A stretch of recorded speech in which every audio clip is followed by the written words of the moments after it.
This tutorial is designed to get you up and running quickly with making your own MPE sounds in Surge XT. This is for anyone who's new to synthesis, new to Surge, or new to MPE sound design, and there may be a few tricks in here for more advanced users as well. This is going to be quick. I'm not going to take 15 minutes explaining what an oscillator is. We can use these things now and learn more about them later. If you don't know me, I'm a Linnstrumentalist. My band name is thoughtForm, and I designed a number of sounds for Surge XT, and they can be found here in the Linnstrument MPE library. Okay, first thing, you'll want to have your instrument ready. I've got my Linnstrument here. You can use your Rolly C board or whatever other MPE device you may have. Next, let's initialize our patch in Surge. If you go up to the patch browser at the top here and click in it, you'll find Functions Initialize Patch over here on the right. Let's click that, and this should sound hideous.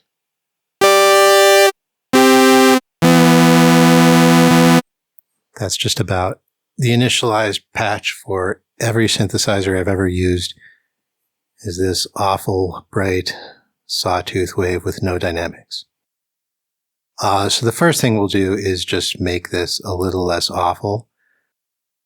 If we go down here in the middle, we've got the filter. We have two filters, actually.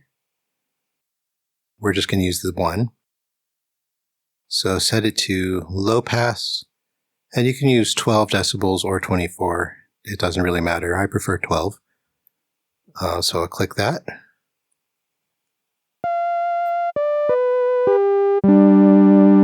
And that's a little less harsh to the ears. What the filter does is it shapes your sound, so the low pass filter will remove high frequencies.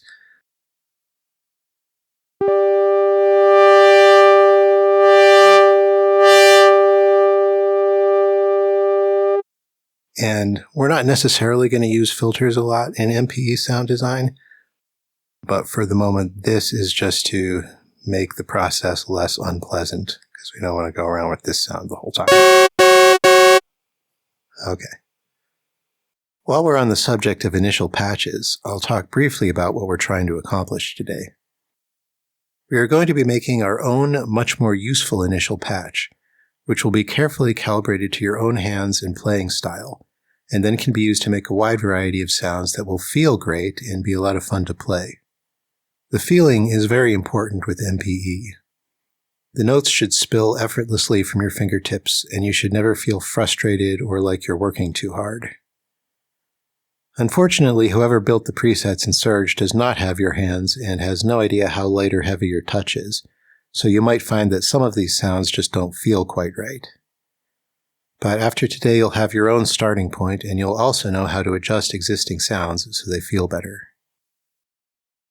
So let's see how our sound is doing now with that one change we made to the filter.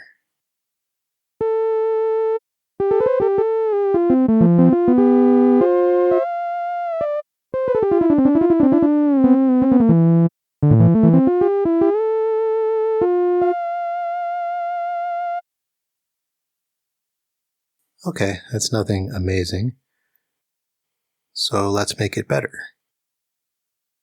There are some conventions with MPE sound design. These are not hard and fast rules that you have to follow all the time, but it's good to have expectations for how a sound is going to play that don't change from sound to sound. So we'll start with the first thing, which is that the MPE Z-axis, which is pressure, will control the volume of your sound. Now, there are a couple ways in Surge that we can control our volume. One over here on the right is the final amplifier gain.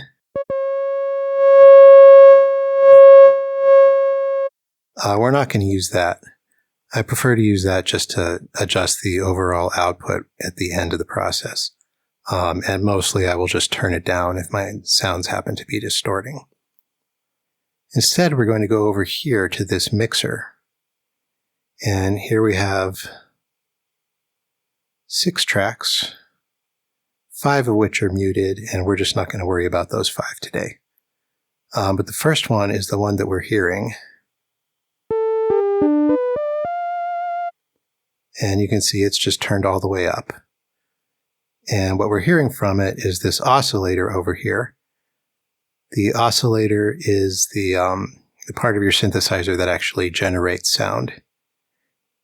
And we're not going to be touching that for a while. We're going to leave it on this sawtooth that we started with. We'll talk about it a bit more at the end and do some fun things with it, but for now it's doing what we need it to do. So how do we control this volume with pressure? Well, let's start with the easy way, and then I'll show you the right way. So the first thing to do is turn this all the way down. Now we've got no sound coming out. And across the bottom here, we have a whole bunch of modulation sources. These are signals you can send, sometimes MIDI signals, sometimes other kinds of signals that can change any of these parameters that are sliders. And they can do that in real time as you play. So if we go back down here to the bottom, we'll find this one, MPE pressure. And if we click it, and then we click it again, it will turn green, and you'll see that all our sliders are turning green. And the green slider is going to indicate how much of a change this modulator is applying. So if I take this volume knob in the mixer and turn it all the way up, you can see there's still that orange knob indicating its default position. But now now this overall level is going to be controlled by MPE pressure. So I'll click that again to turn off the greens, and let's hear what this sounds like.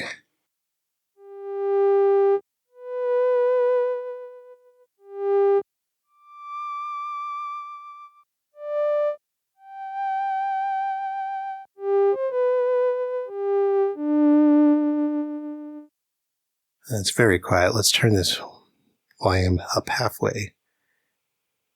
And if we right-click on this slider, it will show us what modulators are working on it. And here it says the MPE pressure is giving it 28 decibels, where its default value is -18. And these values will change as we change the slider. So if I bring it all the way back down, you can see now the value is -infinite, and the pressure is giving us +191. So this modulation will change relatively to the slider's position. So let's put it up at the middle here, and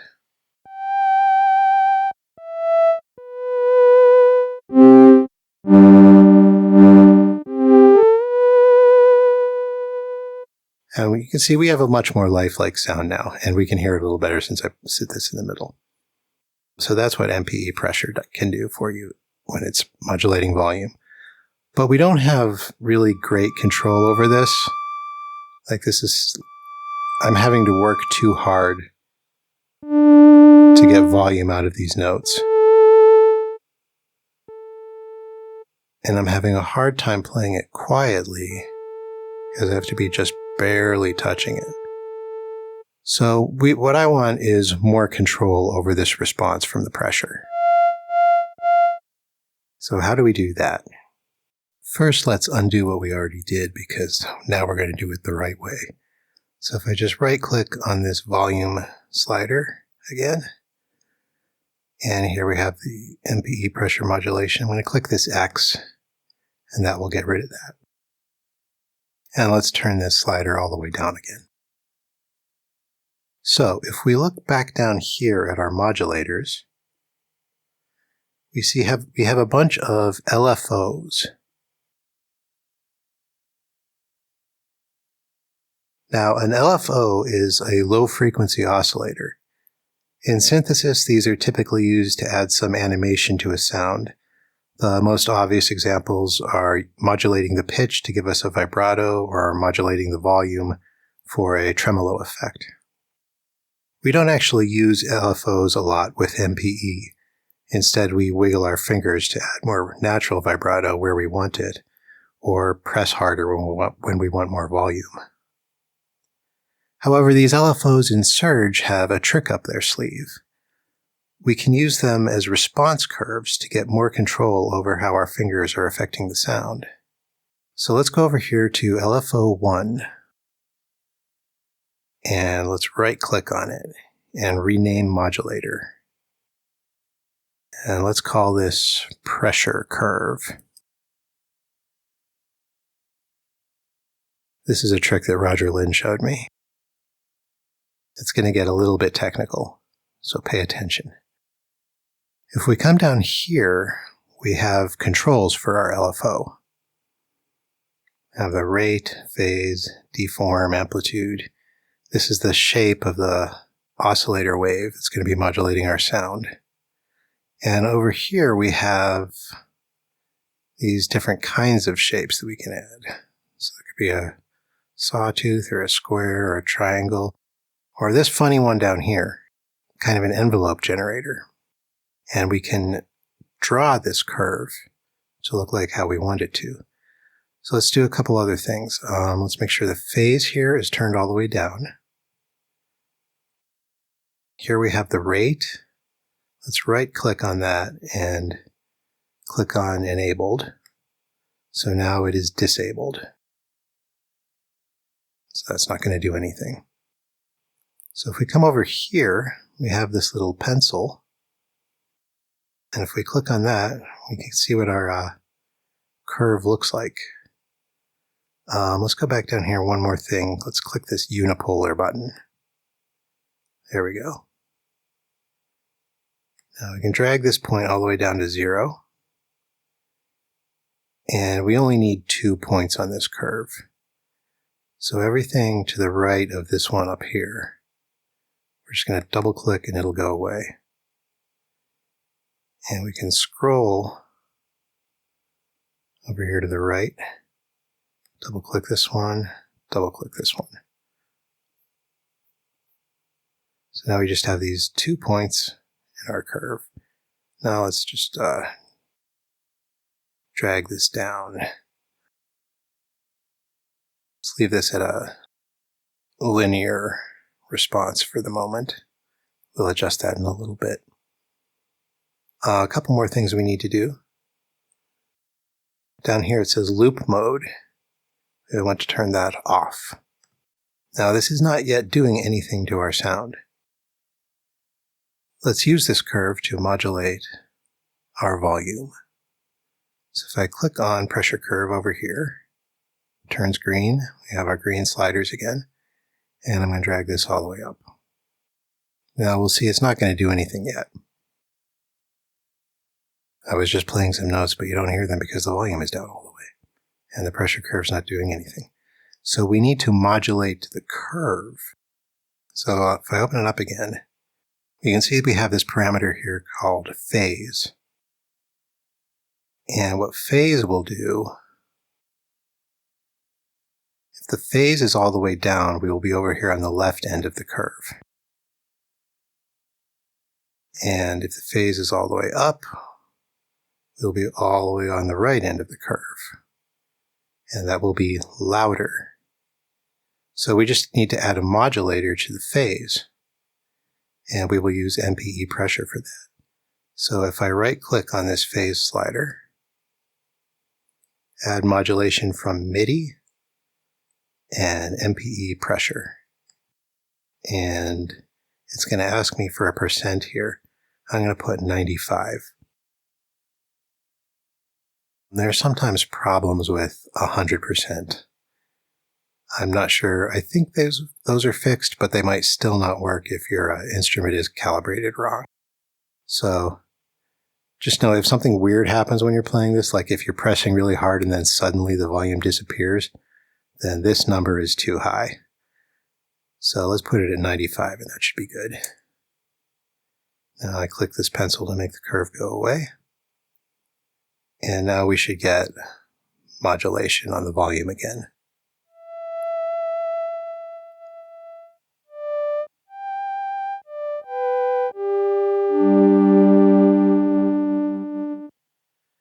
Okay, and what we're going to do in a few minutes is adjust the shape of this curve so that that volume responds really nicely.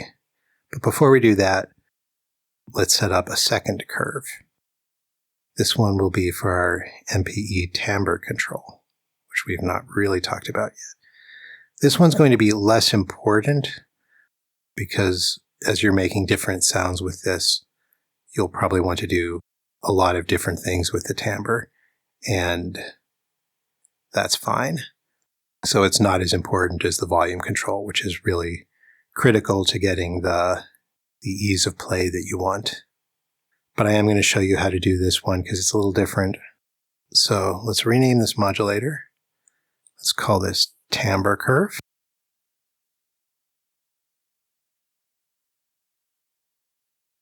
And we're going to set it up the same way as the other one, mostly. I'm still editing the pressure curve here. You can tell because the pressure curve is lit up. So I renamed this one, but I still have to click on it. So now I'm editing the timbre curve. So let's click unipolar. Let's click this shape down here. And let's edit it the same way we did the other one.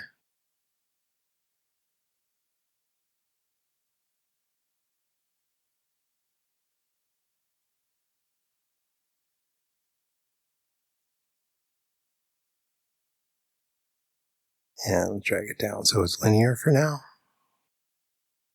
There was another thing, is loop mode off. Okay, and that should be good, except here's the trick to this one. Well, I'll just show you. So I'll modulate the phase, add modulation from MPE Timbre, 90%. Make this go away. Let's click this guy so he's green. And let's modulate the filter cutoff. And just drag it like 3/4 of the way up. Now you're going to hear something weird as I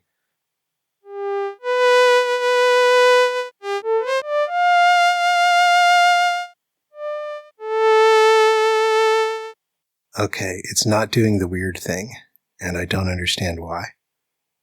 If it does do the weird thing for you, what will happen is as you go up in the y-axis,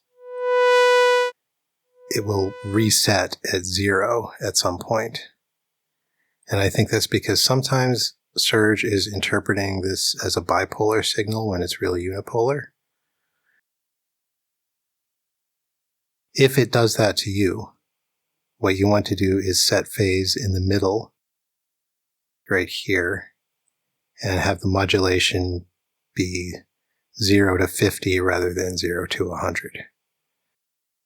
I thought it was going to do that to me, and it's not doing it today, and I don't know why. But that's fine. So let's set phase back down to 0. And now we have all three of our dimensions of MPE control.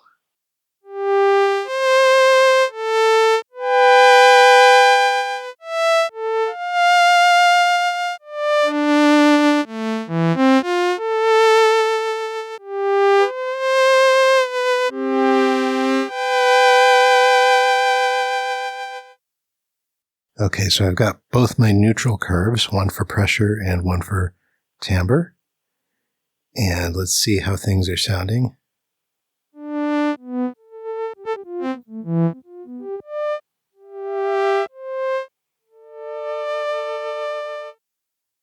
At this point, I want to just make it sound a little nicer. So let's just throw some reverb on here. I decided that for this tutorial, I'm just going to use only Surge and no external effects. So if we go over here on the right, we have our effects panel. And I just want to add reverb 1.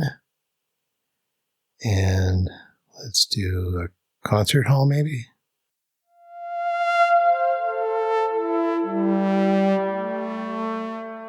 Maybe a little bit much. Let's do a room.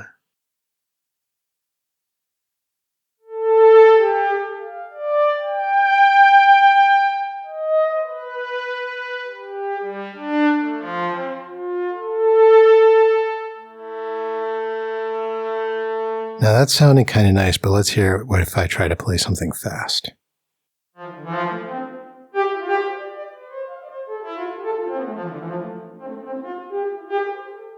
I'm losing a lot of notes, especially the ones I'm trying to play with my pinky. And that's why we're going to do our curve adjustments. First, let's just focus on the timbre curve, because it's just not as important. So let's take a moment to get these positioned where we want them. What we're looking for here is a range of sound from dull to bright that makes you happy. And this will probably be different on every sound we make, so that's why it's not as important, and we don't need to spend a lot of time on it getting it perfect. But let's just get it to where it sounds and feels good so we can move on to the critical volume curve.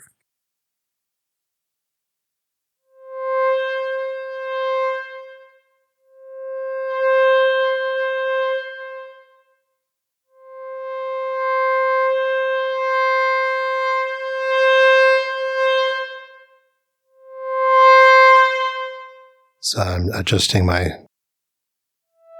bottom and the top of my range. And then I'm going to play with it a little bit as I adjust the shape of this curve.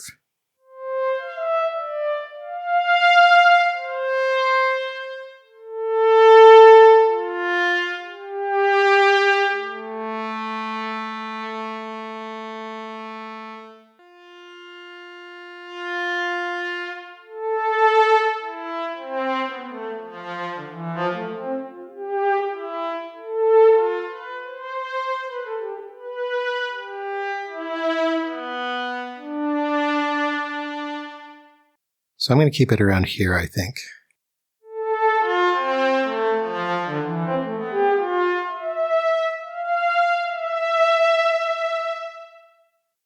And then we will move on to the pressure curve.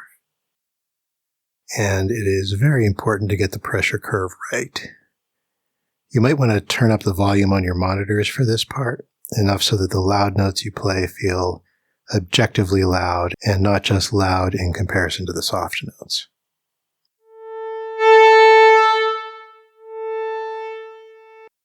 Now you're going to have two goals here, which are going to be fighting each other a little bit, and you need to find the right balance. First, you want to maximize the dynamics so that it's easy to play both soft and loud sounds. And second, you don't ever want to have to press too hard. So imagine that you've finished making this sound and now you're going to practice arpeggios with it for 8 hours or so. How are your fingers going to feel after those 8 hours? And then how will they feel after 10 years of this? So you want to make sure you can hear every note while playing at a moderate and comfortable pressure.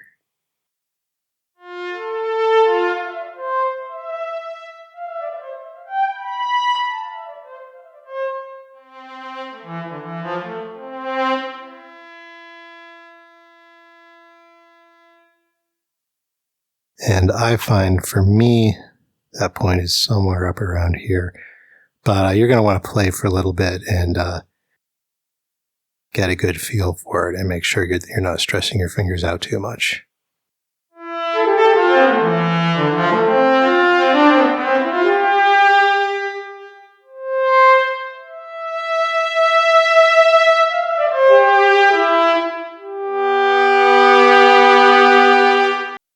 Yeah, my arpeggios are not happening fast enough.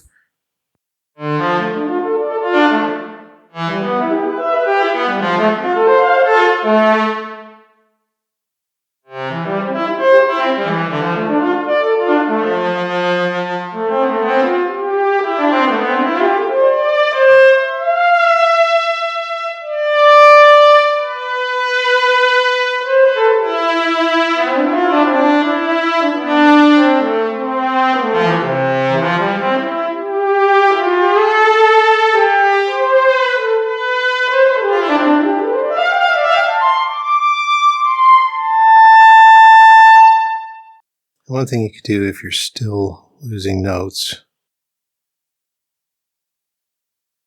You can crank up the bottom end. Crank up the bottom end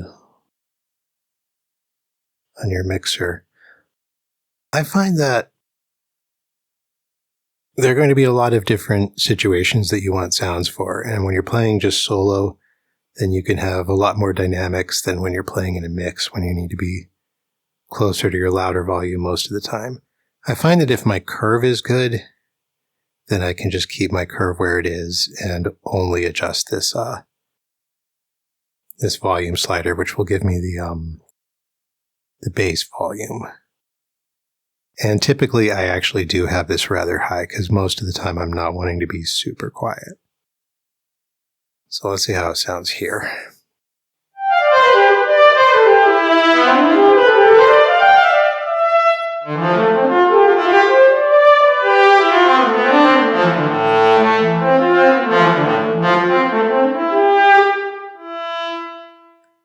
Okay, now I'm going to go over back to the timbre curve, and I'm going to disable this for a minute.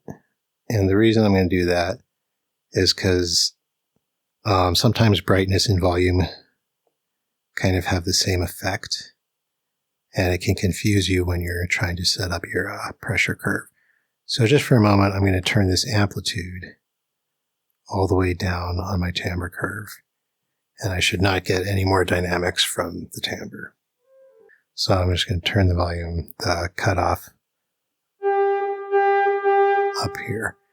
And so now I'm isolated and I can focus on the dynamics from the pressure curve.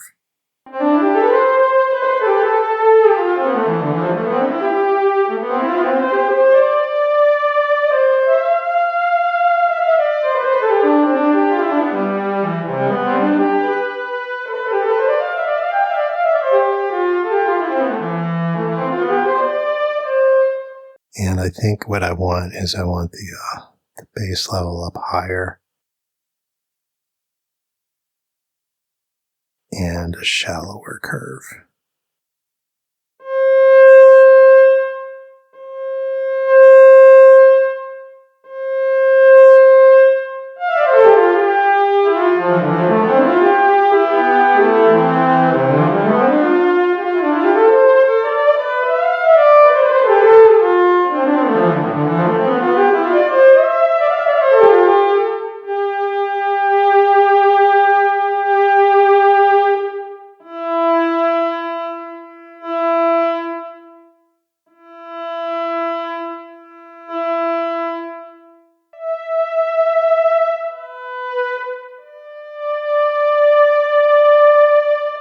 And I will go back and forth for a while with this and make sure that I'm going to get it right where I want it, because I'm going to build a lot of other sounds off of this, and I don't want to have to do this every time.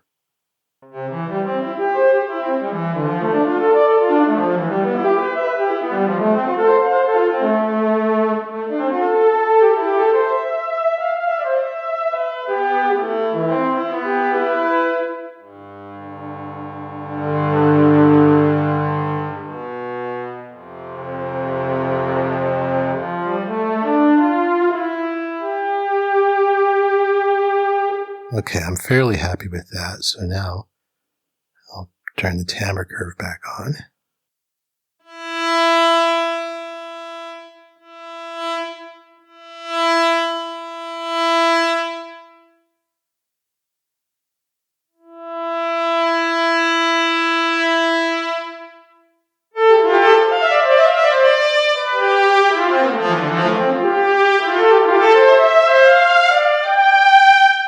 And if you find yourself having a hard time hitting exactly where you want to on the y-axis, you might just narrow your range for whatever the filter right now, but whatever parameter it is that you're modifying with the timbre curve. So I could bring this down to here, bring this up to here. I'm just going to get less of a range on that. And that will make it easier if I'm not hitting exactly where I want to on the y-axis.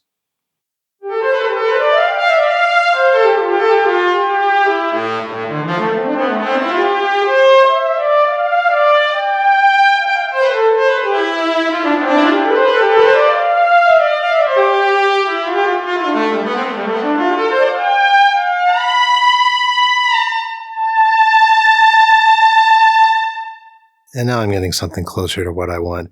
I still feel like I'm having to push a little hard, and that's not what I want. But again, there is that balancing act with being able to get your softest volume.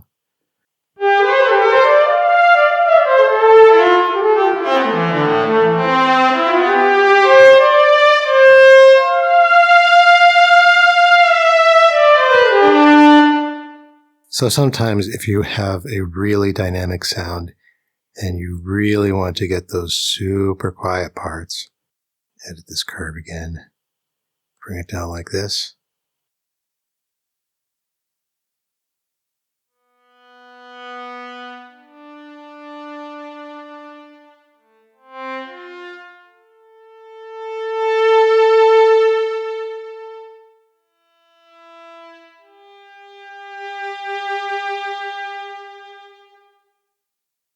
You can do that. You're just probably not going to want to do fast parts with that sound.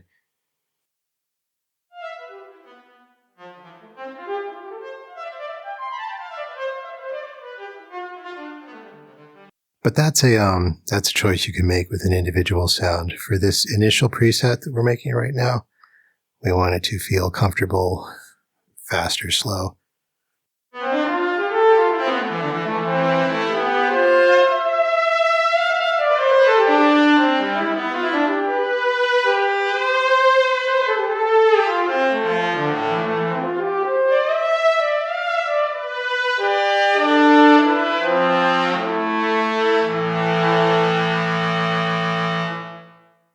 Yeah, so okay, I'm happy with my curves, or at least let's pretend that I'm happy with my curves. And that is it for the initial patch. Save it. Save patch. I'm going to call this my MPE init 2, because I already have my MPE init. And write my name in here. thoughtForm. Don't care what the license is.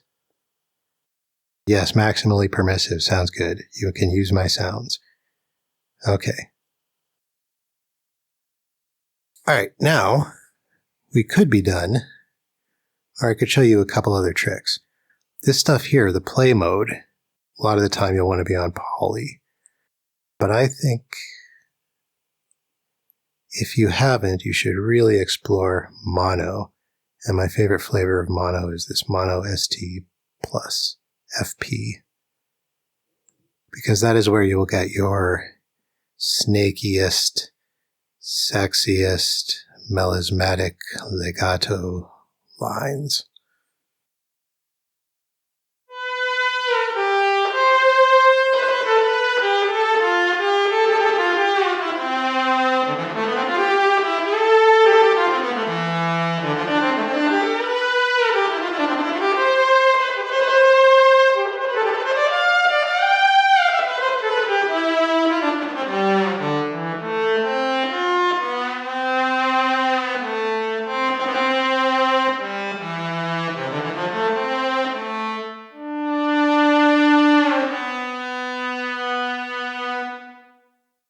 And let's leave it on mono for a moment while I show you how to do something different with the oscillator to turn this sound into a flute. We haven't really talked about the oscillator very much. This is the part of the synthesizer that generates the sound. And it has a lot of modes. This is a very cool feature of Surge. It has a lot of different types of oscillators we can use. We're not going to go into them all today, but also you should know that like some of these types of oscillators are actually mini oscillators. Like if we go down to twist here, we have this menu, which engine to use. So that's like another 15 or 20 possible kinds of oscillator. But the one we want to use right now is wavetable. And I use wavetables in a lot of the sounds I designed.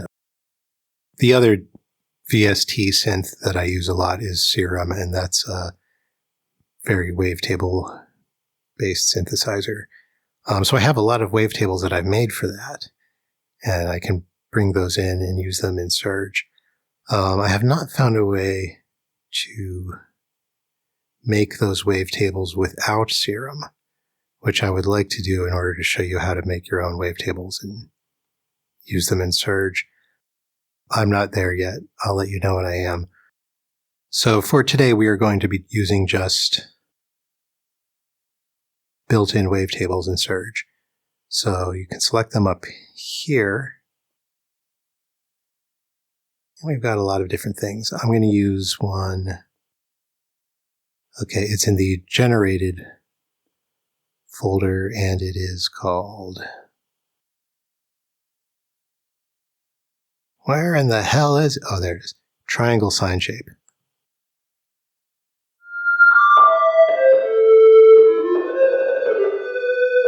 So there you see it with just that one little change, we've completely altered our sound.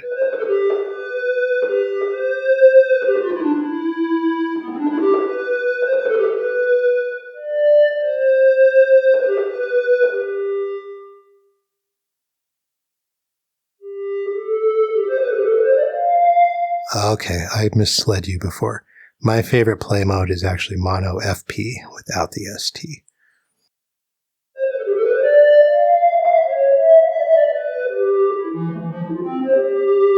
So this way we lose this little click that we're getting in between our notes.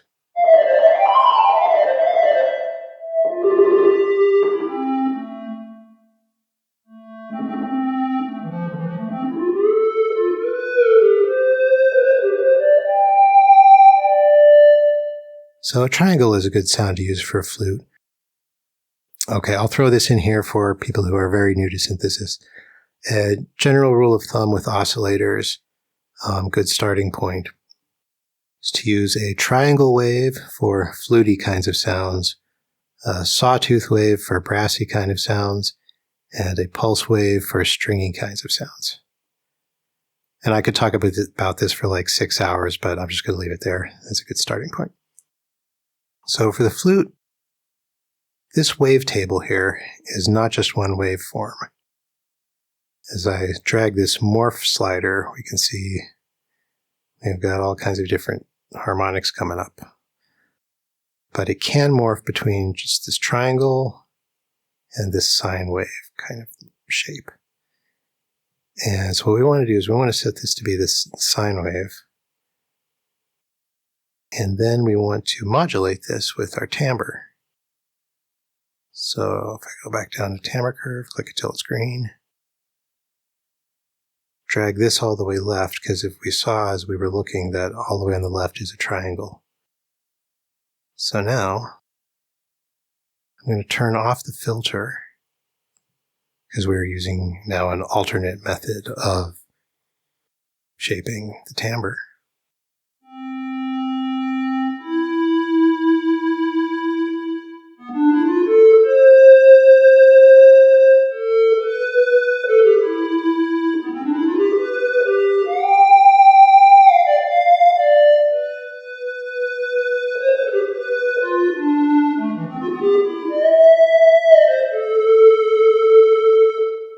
I'm going to adjust my timbre curve again so that you'll be able to hear better. See, I said we'd be changing the timbre curve a lot.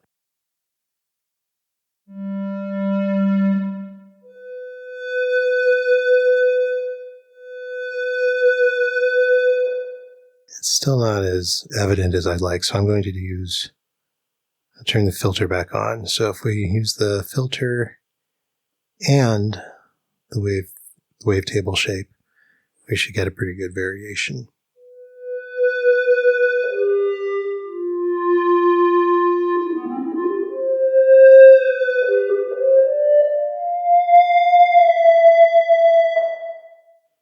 Let's make it a little brighter.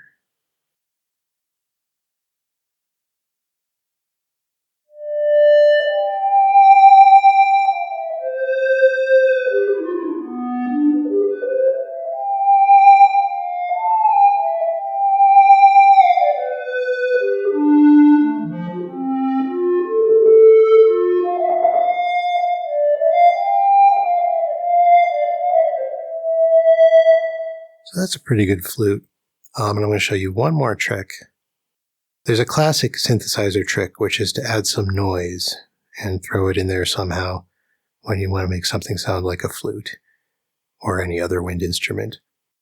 I personally have not had a lot of success with this technique with other synthesizers. It just sounds like I'm throwing noise in, and it doesn't really feel like a flute or anything. But Surge has some neat ways to do this. So what we're going to do, up here we have oscillators 1, 2, and 3, and we're only using 1 right now. If I click over to 2, we can use the second one. And we're going to use it, we're not going to listen to it directly, we're going to use it as an FM source. So if I come over a little bit and we see this oscillator FM routing, we're just going to turn this on to oscillator 2 is going to modulate 1. And then this slider here is basically the amount of that. 24 decibels, that should be a good amount.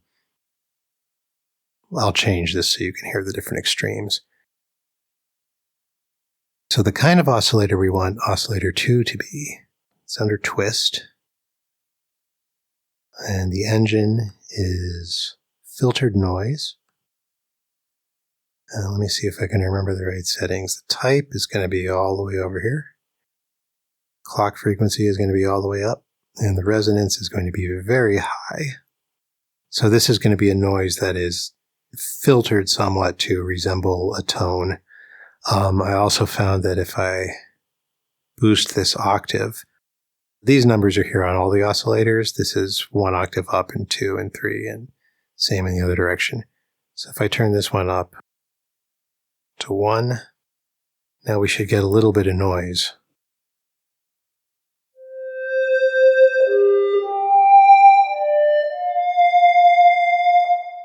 And it's very subtle. You want it to be subtle a lot of the time, but I'm going to turn it up a little more so we can hear it. You'll notice that oscillator 2 is still muted. I'm going to leave it that way because we're not going to listen to it directly. But now I've turned up the FM depth, so we should be able to hear it a lot more.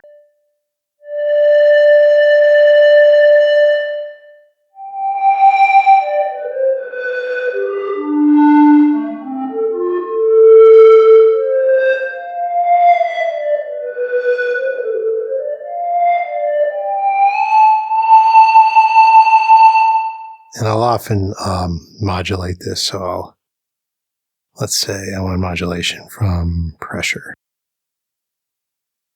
I don't think I've shown you this way of doing it before. So I right-click on this, and then add modulation from macros, voice LFOs. These voice LFOs are where we're going to find the pressure curves that we set up before. So there's pressure curve. And let's do 30 decibels.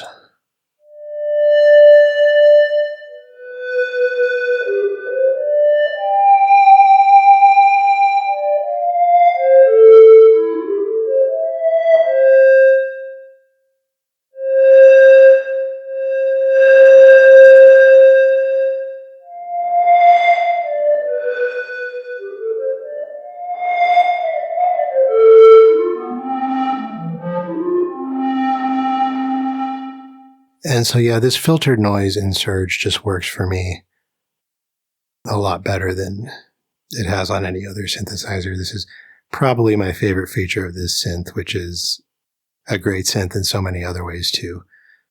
So I'm going to save this patch as demo flute.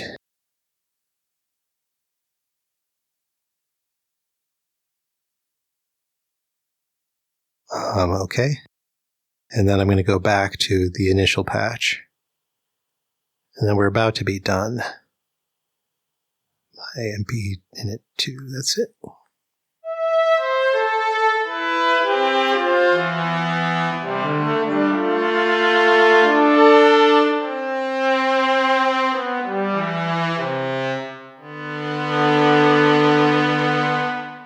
Okay, that's all I wanted to show you. So now you can take this sound, switch out different oscillator types, try to modulate different things, explore the synthesizer, see what the other possibilities are.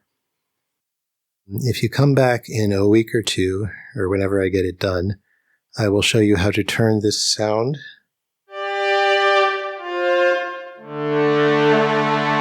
into a pretty nice cello sound. And if you want to do homework and get a head start, I'll give you a hint on how to do this. So if we go back to oscillator 1, classic mode, square. I'll turn the width here. Mess with the shape and the width.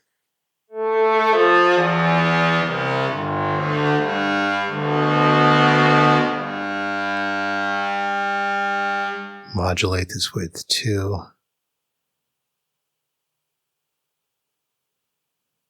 The timbre curve. Turn down the cutoff a little bit.